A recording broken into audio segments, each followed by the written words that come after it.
biskupe, vážená paní senátorko, vážený pane poslanče, hosté, pozůstalí, zástupci měst, obcí, církví a také spolků.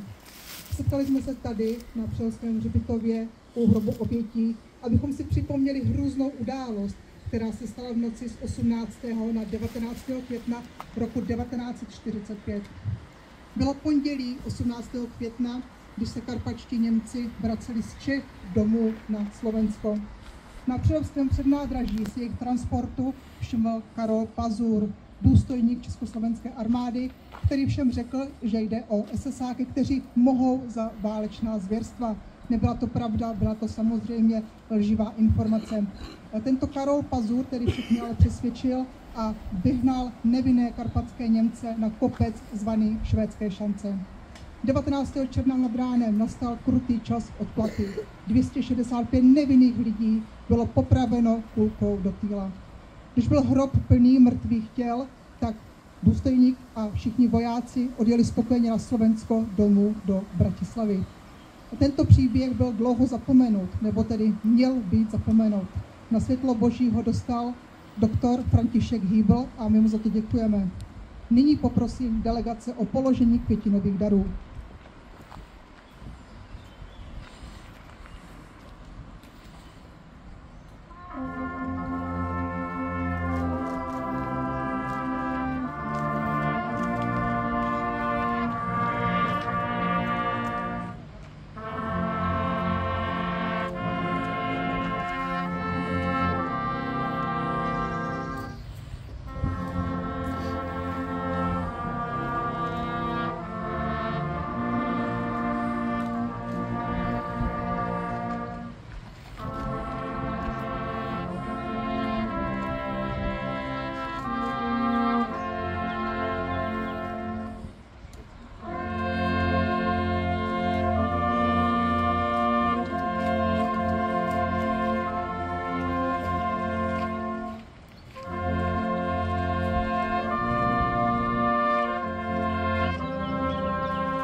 Děkuji vám všem za květinové dary. A nyní promluví pan Peter Pamula, je to jeden z potomků a zároveň státní tajemník Ministerstva práce, sociálních věcí a rodiny Slovenské republiky.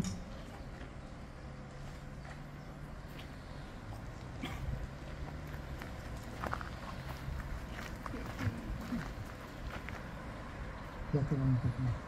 Vážený pán arcibiskup, vážený pán primátor, cení kapitálni hostia, milé dámy, vážení páni. Ako ma pani predstavila, som štátny tajomník na Ministerstve práce, sociálnych vecí a rodiny na Slovensku, ale nie som tu preto, lebo som štátny tajomník, ale som tu preto, pretože som to pokladal za povinnosť prísť položiť fikciu kvetov na toto veľké miesto. Mám 54 rokov a uvedomujem si jednu vec, že ak by pred 80 rokmi zhoda náhod neprijala našej rodine, tak by som tu nestal. V danom vlaku sa viezla aj moja mama a moja stará mama. Moja mama mala 13 rokov a bolo jej treba ísť na záchod.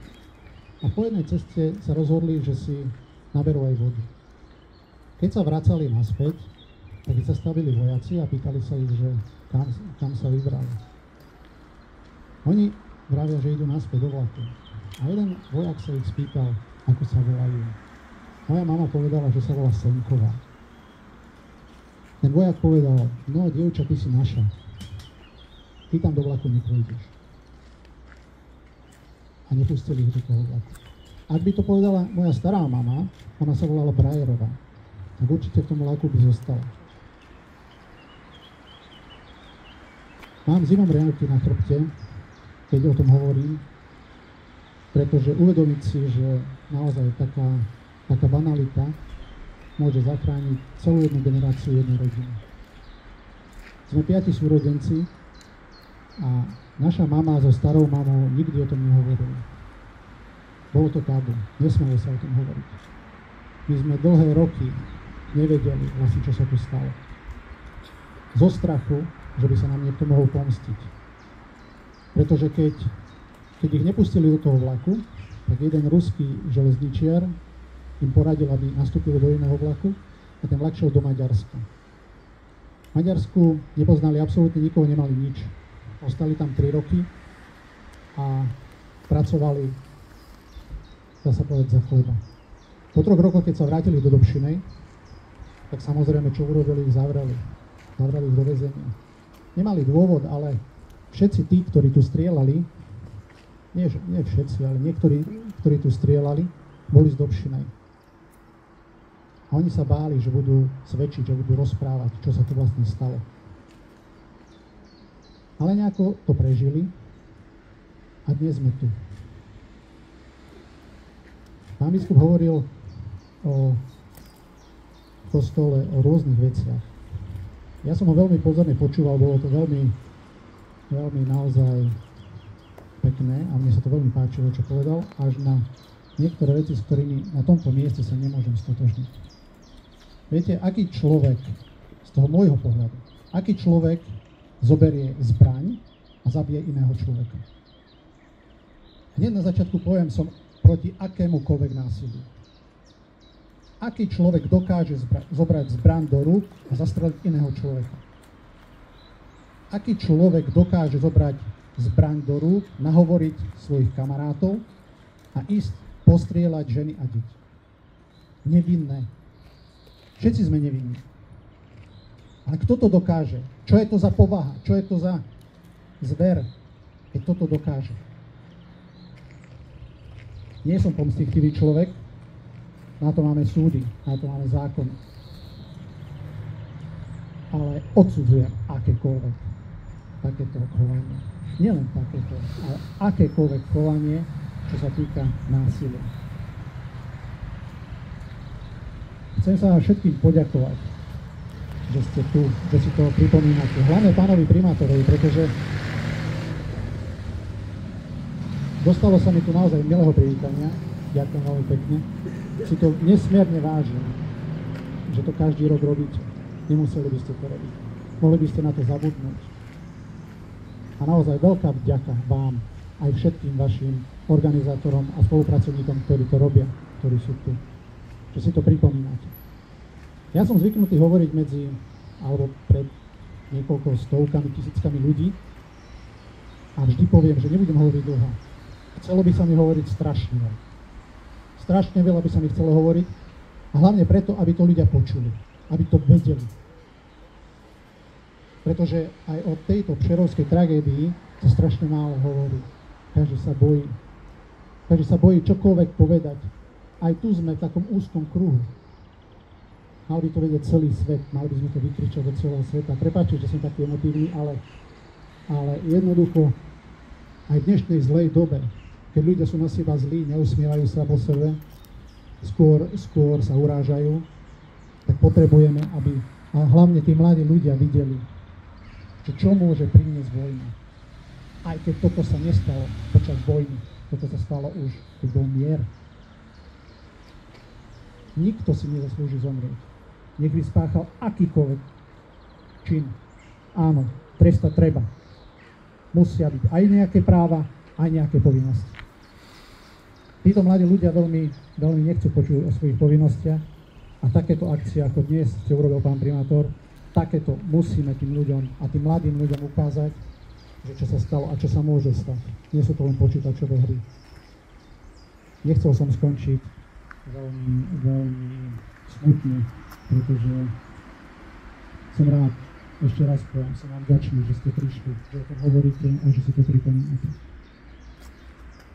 Budem veľmi rád, keď sa tu stretneme na budúci rok znovu a možno vo väčšom počte. Ďakujem veľmi pekne, že ste ma vypočuli.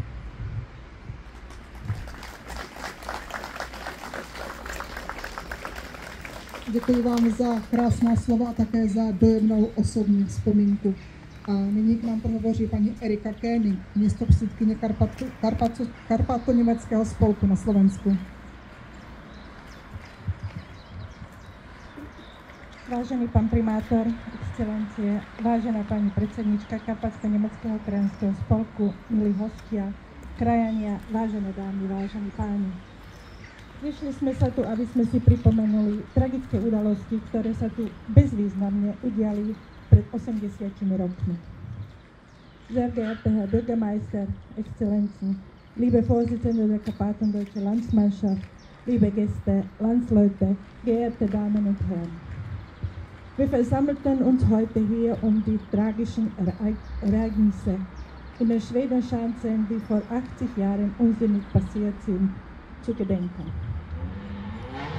Keď vidíme krivdu a o nej mlčíme, tak sa na nej aj sami podielame. To sú slová francúzskeho filozofa Jeana-Jacques Rousseaua, ktorí boli vytesané na pamätných doskách, ktorými sa pripomínala najväčšia tragédia karpatských Nemcov. V noci presne pred 80 rokmi na tomto mieste vojaci z Bratislavy Petržalky postrelali 267 nevinných karpatských Nemcov zo Spiša a Hauerlandu, prevažne ženy, deti a starších mužov.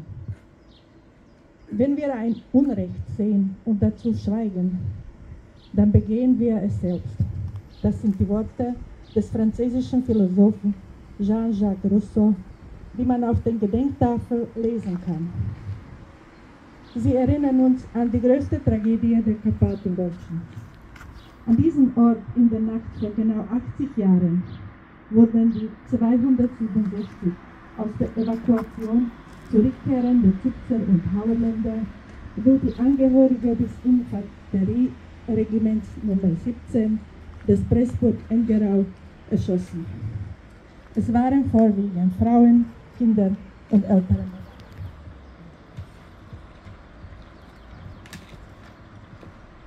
Karpatskí Nemci, rovnako ako milióny Nemcov z východu, znášali dôsledky Nemeckom vyvolanej vojny a mocenskej politiky Stalina a Beneša. Popri všetkých obetiach genocídy a vyháňania musia mať aj osudy karpatských Nemcov svoje miesto v historickom vedomí Európy. Neben den Millionen Deutschen aus dem Osten gehörten auch die Karpatendeutsche zu den Leidtragenden des von Deutschland verursachten Krieges und die Machtpolitik Stalins und Benesch. Neben allen Opfern der Genozide und Vertreibung brauchen auch die Schicksale der Karpatendeutschen einen besonderen Platz im historischen Gedächtnis Europas. Všetkým národom sveta musí byť dopriate právo hovoriť aj o vlastnom utrpení a spomínať na svoje obete. To musí byť umožnené aj karpatským Nemcom a to je cieľom aj dnešného spomienkového zhromaždenia, ktoré je ďalším príspevkom k porozumeniu, o ktoré sa usilujeme aj my, karpatskí Nemci žijúci na Slovensku. Allen Völkern dieser Erde muss das Recht vergönnt werden, über den eigenen Leiden sprechen zu dürfen und seine Opfer zu betrauen. Das muss auch für die Karpatendeutschen gelten. Das ist auch das Ziel der heutigen Gedenkveranstaltung hier in Prerau. Die soll einen weiteren Beitrag zum Verständnis sein, um welche sich auch die in der Slowakei lebende Karpatendeutsche sehr bemühen. Dnešný deň si pripomíname nezmyselné a predčasné ukončenie mnohých ľudských životov našich rodákov len preto, že hovorili nemecky a nikoho nezaujímalo, že ich jediným cieľom bolo vrátiť sa po skončení vojny domov. Heute erinnern wir uns an unsere Landsleute, die unsinnig und vorzeitig sterben müssen, nur deswegen, dass sie Deutsch gesprochen haben und niemanden hat es interessiert, dass sie nur ein einziges Ziel haben, nach dem Krieg nach Hause zu kommen. Dnes v mene karpatských Nemcov žijúcich na Slovensku prichodí sa mi poďakovať sa mnohým, predovšetkým všetkým tým, ktorí podporili postavenie tohto monumentálneho kríža, hlavne mestu Přerov a jeho magistrátu, rímskokatolíckej farnosti v Přerove a vysloviť hlboké uznanie za tento dôstojný pietný akt, ktorý mesto každoročne organizuje. Samozrejme chcem vysloviť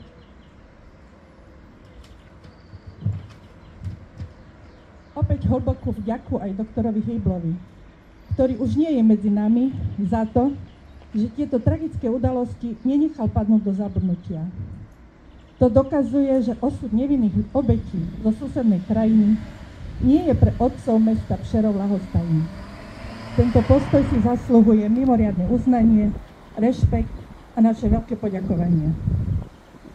Darum möchte ich mich heute im Namen allen Karpatendeutschen Lebenden in der Slowakei sehr herzlich bedanken, allen denen, die die monumentale Kreuzerrichtung unterstützt haben, besonders der Stadt Prerau und ihrem Magistrat, dem römisch-katholischen Pfarramt und will meine tiefste Anerkennung für die ehrwürdige Gedenkveranstaltung, die die Stadt jährlich hier organisiert, aussprechen. Natürlich möchte ich auch wiederholen meinen besten Dank Dr. Hybl, der nicht mehr zwischen uns ist, dass er das tragische Geschehen nicht in die Vergangenheit lassen kommen hat. Das beweist, dass das Schicksal der unschuldigen Opfer aus dem Nachbarland der Prerauer Stadtväter nicht gleichgültig ist. Großen Respekt, Anerkennung und unseren großen Dank für diese Haltung. Nakoniec sa chcem ešte úprimne poďakovať za túto výnimočnú udalosť historického rozsahu, na ktorú mesto Přerov každoročne nezabúda. Am Schluss möchte ich mich noch einmal aufrichtig bedanken für das Ereignis, das eine historische Tragweite hat und die Stadt Prerau per annum darauf nicht vergisst. Danke für die Aufmerksamkeit. Ďakujeme. Za obec Janova Lehota promluví pán Jakub Bartók.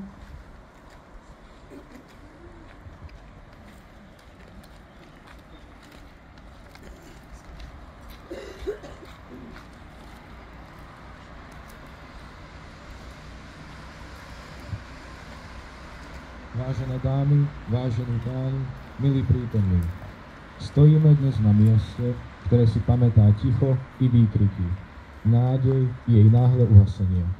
Na švédskych šanciach pri Přerove v noci z 18. na 19. júna 1945 došlo k tragédii, ktorá nás aj po 80 rokoch napĺňa smútkom, úžasom i hlbokou zodpovednosťou pamätať si. V tú noc bolo bez súdu a bez viny zavraždených 265 ľudí, mužov, žien a detí, len preto, že patrili k národnostnej menšine. Boli to civilisti, obyvatelia slovenských miest a obcí ako Dobšina, Janova Lehota, Horný Spiš či ďalších, ktorí sa vracajú domov, dúfajúc, že vojna je za nimi a čaká ich nový začiatok. Sehr geehrte Damen und Herren, lieben Anwesende, wir stehen heute an einem Ort, der sich an Stille und Schreien, an Hoffnung und ihr plötzliches Erlöschen erinnert. Auf den schwedischen Schanzen bei Prerau in der Nacht vom 18. auf den 19. Juni 1945 ereignete sich eine Tragödie, die uns auch nach 80 Jahren mit rauer Fassungslosigkeit und tiefer Verantwortung zur Erinnerung erfüllt. In jener Nacht wurden 265 Menschen, Männer, Frauen und Kinder, ohne Gerichtsverfahren und ohne Schuldspruch ermordet, nur weil sie zu einer nationalen Minderheit gehörten. Es waren Zivilisten, Bewohner slowakischer Städte und Gemeinden wie Dobšau, Wetzlarau, Oberzibs und andere, die nach Hause zurückkehrten, in der Hoffnung, dass der Krieg vorbei sei und ein neuer Anfang auf sie warte. Ich vlak bol zastavený, boli vyvedení, rozdelení, ponižovaní. Vojaci Československej armády, vedení nenávisťou a podporení tichým súhlasom tých, ktorí sa mali postaviť za spravodlivosť, ich popravili a zahrabali do spoločného hrobu. Medzi nimi boli aj deti. Najmladšie nemalo ani 2 roky. Tento čin sa neodohral v období vojnového chaosu, ale v čase mieru, len niekoľko týždňov po oslobodení. A práve preto nás táto tragédia bolí o to viac, pretože sa stala v mene pomsty a nespravodlivosti. Ihr Zug wurde angehalten. Sie wurden herausgeführt, aufgeteilt und gedemütigt. Die Soldaten der tschechoslowakischen Armee, getrieben von Hass und unterstützt durch die stillschweigende Zustimmung derjenigen, die für Gerechtigkeit hätten eintreten sollen, richteten sie hin und begruben sie in einem Massengrab. Unter ihnen waren Kinder. Das jüngste war noch nicht einmal 2 Jahre alt. Diese Tat geschah nicht im Chaos des Krieges, sondern in der Zeit des Friedens, nur wenige Wochen nach der Befreiung. Und deshalb schmerzt uns diese Tragödie umso mehr, weil sie im Namen der Rache geschah, nicht der Gerechtigkeit. Skláňame sa pred pamiatkou obetí a zároveň sa pýtame, ako je možné, že sa niečo také mohlo stať? Ako je možné, že mlčali tí, ktorí mohli zasiahnuť? Ako je možné, že zlo dostalo priestor tam, kde malo vládnuť právo? Wir verneigen uns vor dem Andenken an die Opfer und fragen uns zugleich, wie konnte so etwas passieren?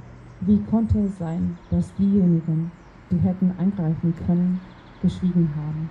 Wie ist es möglich, dass das Böse der Raum bekam, wo das Recht herrschen sollte? Dnes si ich nepripomíname preto, aby sme súdili či obviňovali. Dnes si ich pripomíname preto, aby sme nezabudli. Pretože pamäť je to, čo z nás robí ľudí. Pretože iba vtedy, keď si priznáme aj temné kapitoly našej histórie, môžeme rásť ako spoločnosť. Iba vtedy, keď nezabudneme, môžeme zabrániť tomu, aby sa niečo podobné opakovalo. Wir erinnern uns heute nicht an sie, um zu verurteilen oder zu beschuldigen. Wir erinnern uns heute an sie, um nicht zu vergessen. Denn die Erinnerung ist das, was uns zum Menschen macht. Denn nur wenn wir auch die dunklen Kapitel unserer Geschichte anerkennen, können wir als Gesellschaft wachsen. Nur wenn wir nicht vergessen, können wir verhindern, dass sich so etwas wiederholt. Nech sú nám tieto obete mementom, nech nás ich osud učí pokoju, tolerancii a úcte k dôstojnosti každého človeka, bez ohľadu na pôvod, jazyk či vieru. Nech sú varovaním pred tým, čo sa stane, keď je nenávisť silnejšia než súcit, keď mlčanie premôže odvahu. Mögen diese Opfer uns eine Mahnung sein. Möge uns ihr Schicksal Frieden, Toleranz und Respekt für die Würde jedes Menschen lehren, unabhängig von der Herkunft, Sprache oder Glauben. Mögen sie uns vor dem warnen, was passiert, wenn Hass stärker ist als Mitgefühl, wenn das Schweigen den Mut besiegt. Dovolte mi zakončiť slovami, ktoré sú vytesané aj na pamätníky. Keď vidíme krúdu a mlčíme, dopúšťame sa jej sami. Jean-Jacques Rousseau. Erlauben Sie mir diese Ansprache mit den Worten enden, die auch auf dem Denkmal eingraviert sind. Wenn wir Unrecht sehen und schweigen, begehen wir es selbst. Jean-Jacques Rousseau. Dnes nebudeme mlčať, dnes budeme pamätať a zajtra budeme konať tak, aby sa takáto tragédia už nikdy nemohla zopakovať. Česť ich pamiatke. Heute werden wir nicht schweigen, heute werden wir uns erinnern und morgen werden wir so handeln, dass sich eine solche Tragödie nie wiederholen kann. Ehre ihrem Andenken.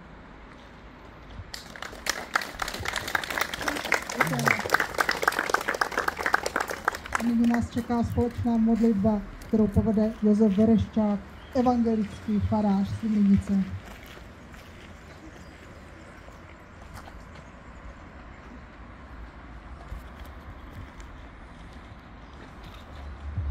Vážený prítomný brat arcibiskup, vážený pán primátor, skôr než sa skloníme k spoločnej modlitbe, myslím si, že teda ďakujem mojim predrečníkom, pretože sme počuli odpoveď na otázku, ktorý človek alebo kto dokáže to, čo sa udialo pred 80 rokmi. Človek, ktorý je plný nenávisti, hnevu, človek, ktorý má srdce plné zloby a nie Božieho ducha. A preto je toto, aj táto spomienková pietna, alebo táto pietná spomienka je pre nás, pre všetkých, predovšetkým pre cirkvi, či už tu v Čechách alebo na Slovensku, ale aj pre tých, ktorí spoločnosť vedú, apelom, aby sme boli šíriteľmi tolerancie, ale predovšetkým evanjelia Kristovho. Pretože Kristus je ten, ktorý priniesol človeku na túto zem Božiu lásku. A túto Božiu lásku sme povinní šíriť v spoločnosti, tam, kde sme a tam, kde žijeme. A potom sa nestane to, čo sa udialo pred 80 rokmi. Skloňme sa teraz k spoločnej modlitbe.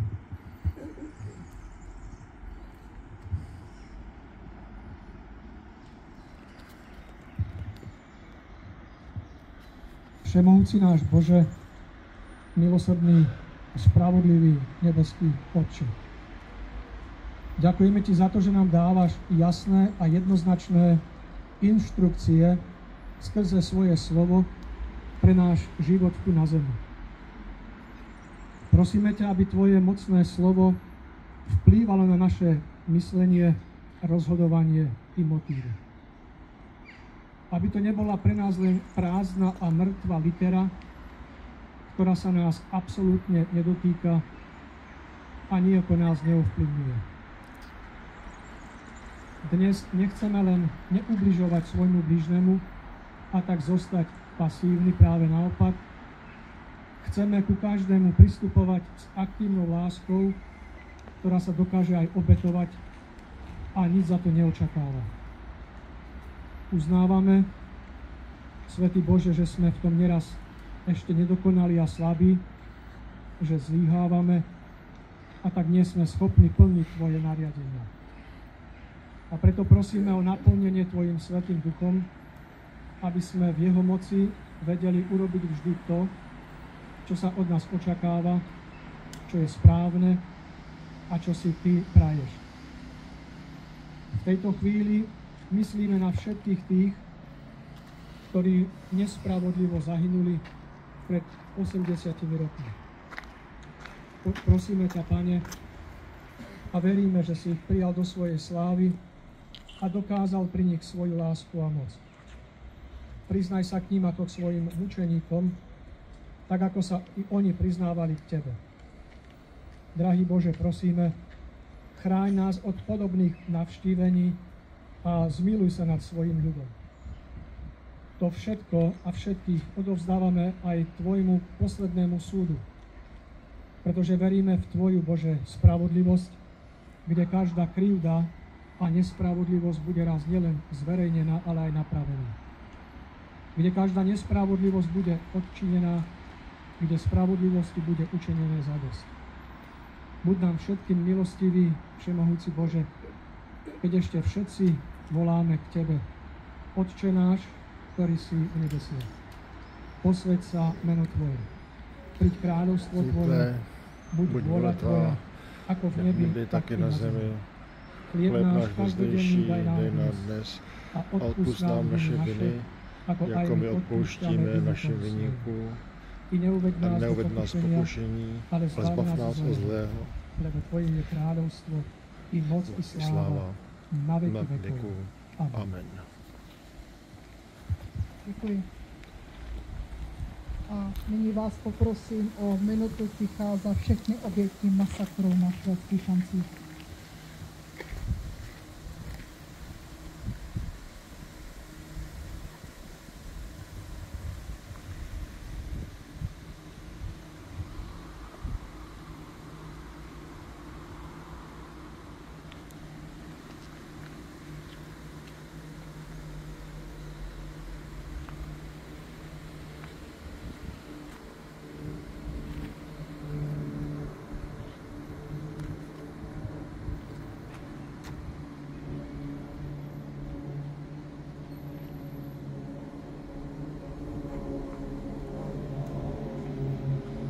Děkuji vám všem za takovou vzpomínku.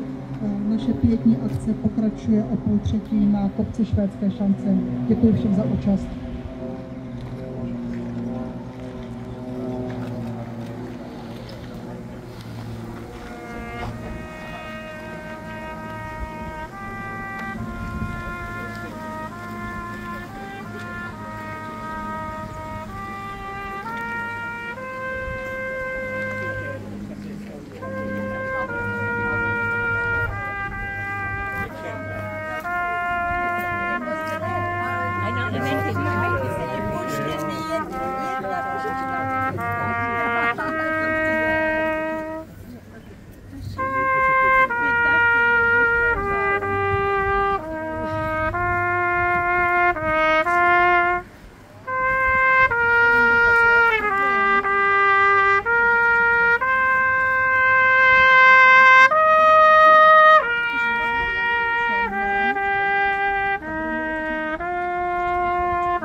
Bravo.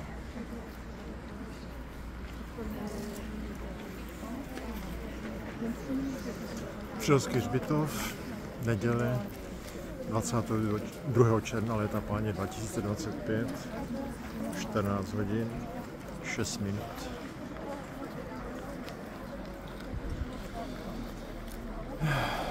Člověk je nepoučitelný.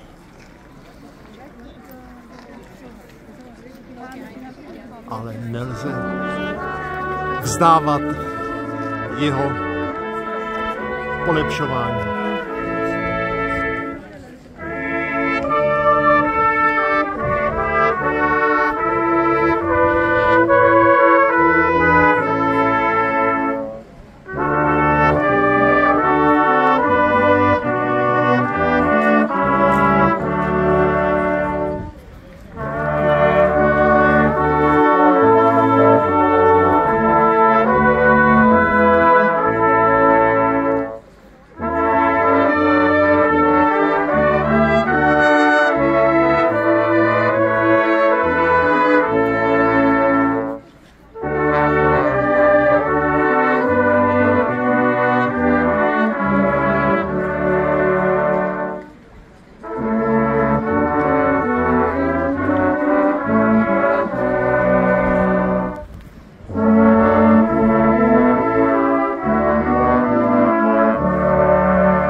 Děkujeme.